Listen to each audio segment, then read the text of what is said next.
décidé de créer une entreprise, quel statut choisir? C'est une question lancinante, répétitive.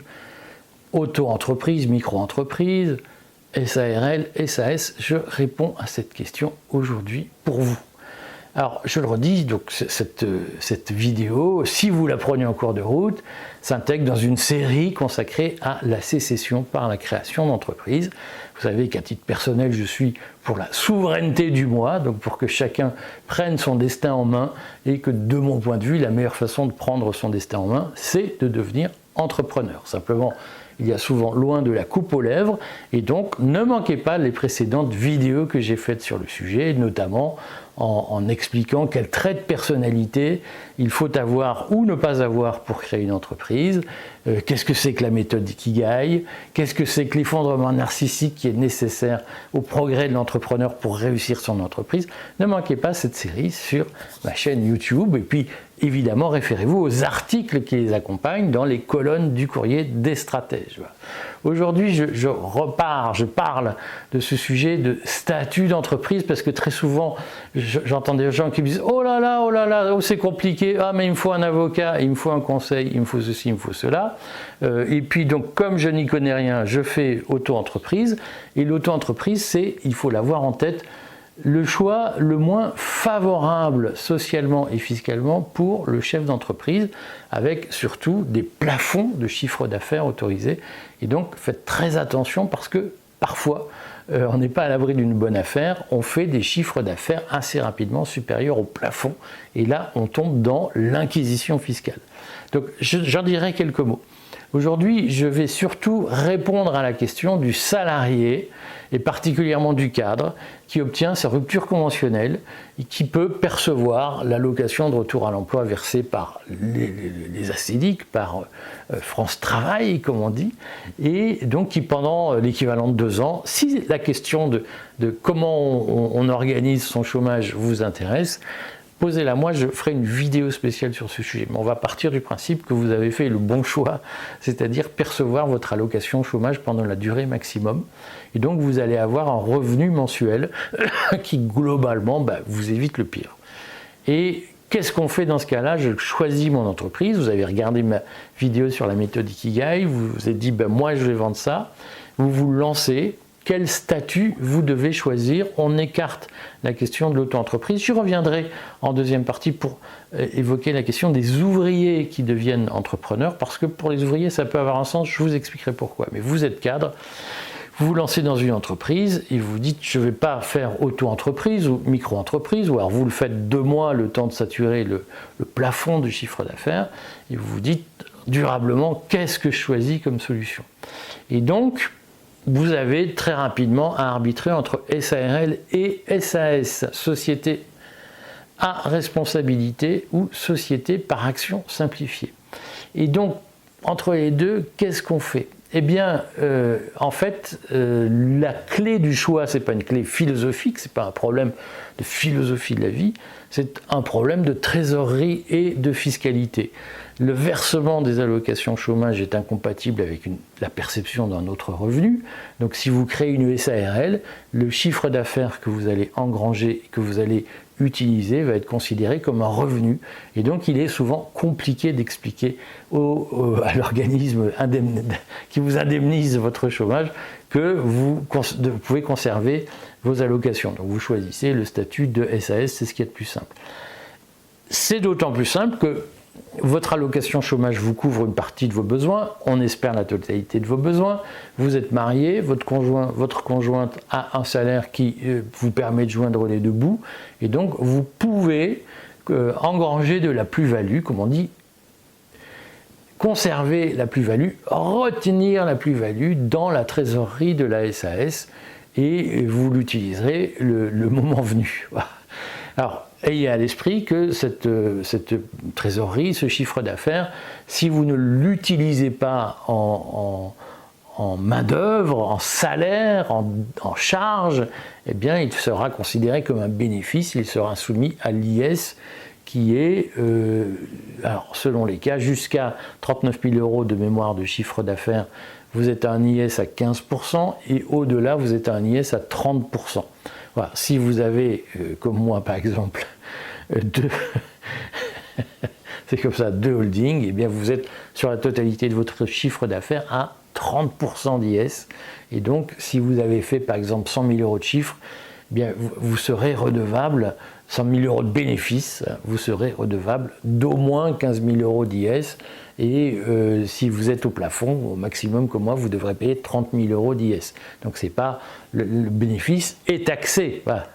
Et si vous décidez, une fois que vous avez payé votre IS, il vous reste 70 000 euros, vous décidez de vous les verser en dividendes, eh bien vous devez repayer maintenant pratiquement 32% de prélèvement forfaitaire unique sur cette somme que vous versez, c'est-à-dire grosso modo un bon 25 000 euros. Hein, voilà. Et donc, sur les 100 000 premiers euros, eh bien, il vous reste 45 000 euros de dividendes. N'oubliez pas que les patrons sont les gens les plus taxés. Hein. Beaucoup de gens pensent qu'un patron, c'est un profiteur. Un patron, c'est quelqu'un qui prend des risques, qui se lance dans des initiatives et qui paye pour les autres. Et pas qu'un peu, croyez-moi.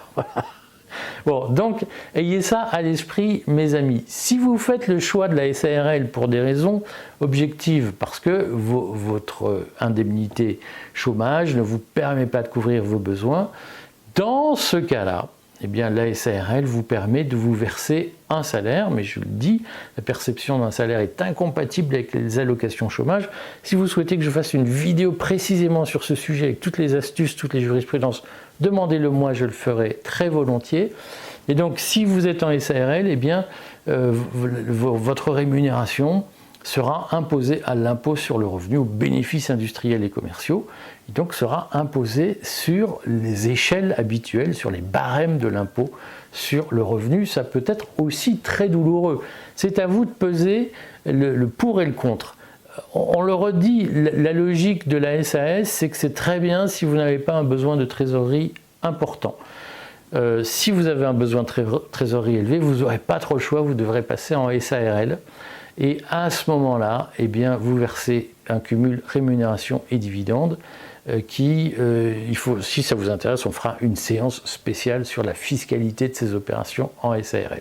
Mais la logique, c'est le système le plus avantageux dès lors que vous avez une allocation chômage, c'est de créer une SAS et donc de ne pas vous verser de revenus tant que vous n'en avez pas besoin.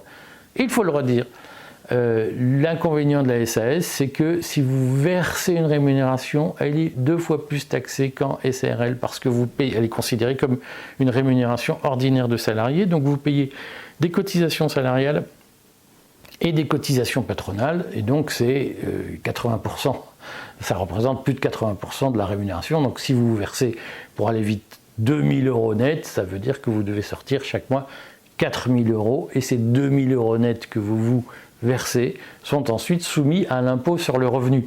C'est une fiscalité confiscatoire. Il faut le redire, en France, on a souvent l'impression que les patrons sont des privilégiés. En réalité, ce sont des parias et des victimes. Parias parce qu'ils n'ont plus de CDI et donc s'ils veulent emprunter auprès d'une banque, c'est la croix et la bannière. Et des victimes parce que la fiscalité qui pèse sur le revenu du patron, elle est extravagante. Aucun salarié n'en accepterait la moitié. Tous ceux qui vous disent les patrons, c'est des salauds, n'accepteraient pas la moitié, même pas le tiers des contraintes qui pèsent sur la vie des patrons et notamment sur leur fiscalité. Voilà, donc la question qui se pose pour choisir entre SAS et SARL n'est pas liée à des questions philosophiques ou juridiques, c'est lié à une question fiscale et à une question d'optimisation de votre fiscalité. Vous retenez un point, c'est que le versement de rémunération dans une SAS, si vous êtes tout seul, ça s'appelle une SASU, c'est la porte ouverte aux raquettes fiscales. Donc il faut se verser des dividendes et pas des salaires. Et ces dividendes sont quand même lourdement taxés.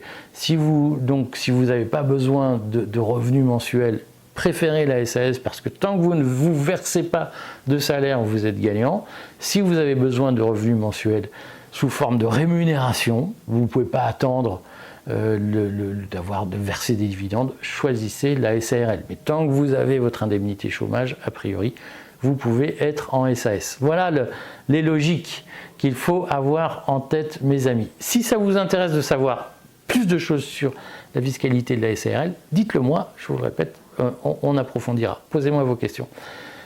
Cas à part, vous êtes ouvrier et en fait vous n'avez pas fondamentalement besoin d'énormément de trésorerie et vous vous dites de toute façon, moi les plafonds de la micro-entreprise, avant que je les atteigne, il va se passer un certain temps, surtout que s'il y a de l'achat de matériel à faire, le plafond est suffisamment élevé pour me rendre heureux. Moi je me souviens par exemple à Parthenay de restaurateurs qui tenaient une petite brasserie et qui étaient très heureux avec ce qu'ils gagnaient et qui ne voulaient pas sortir de la micro-entreprise, ça leur suffisait. Eh bien, choisissez la micro-entreprise parce qu'elle bénéficie de plusieurs avantages, notamment d'une facilité administrative, d'une simplification administrative. Quand on crée une SAS, une SARL, il faut forcément, enfin en tout cas très rapidement, un expert comptable pour s'en sortir, parce que sinon vous allez vous faire bouffer. Au lieu de fabriquer vos produits, au lieu de les vendre, vous allez remplir de la paperasse. Et croyez-moi, l'administration n'est pas avare d'invention, et même elle est très imaginative sur les paperasses qu'elle demande aux entrepreneurs de remplir, puisqu'évidemment ils n'ont que ça à faire, les entrepreneurs, et que les fonctionnaires adorent se venger des entrepreneurs en disant tiens, on va t'inventer un CERFA nouveau, une déclaration nouvelle, une obligation nouvelle. Et donc si vous ne voulez pas être absorbé par la paperasse, vous utiliserez un expert comptable. L'intérêt de la micro-entreprise, c'est que les déclarations sont simplifiées, la comptabilité est simplifiée, et donc d'une certaine façon, le choix de qualité de vie gagnant, c'est celui de la micro-entreprise, surtout si vous êtes sur des activités manuelles, ouvrières, sur, j'allais dire, de l'industrie en nature, d'une certaine façon. Et à ce moment-là, vous avez intérêt, notamment si vous êtes maçon, vous avez intérêt à rester micro-entrepreneur dès lors que vous n'avez pas l'ambition de dépasser fortement les plafonds de chiffre d'affaires des micro-entrepreneurs. Si ça vous intéresse cette question de la micro-entreprise, posez-moi aussi la question en commentaire.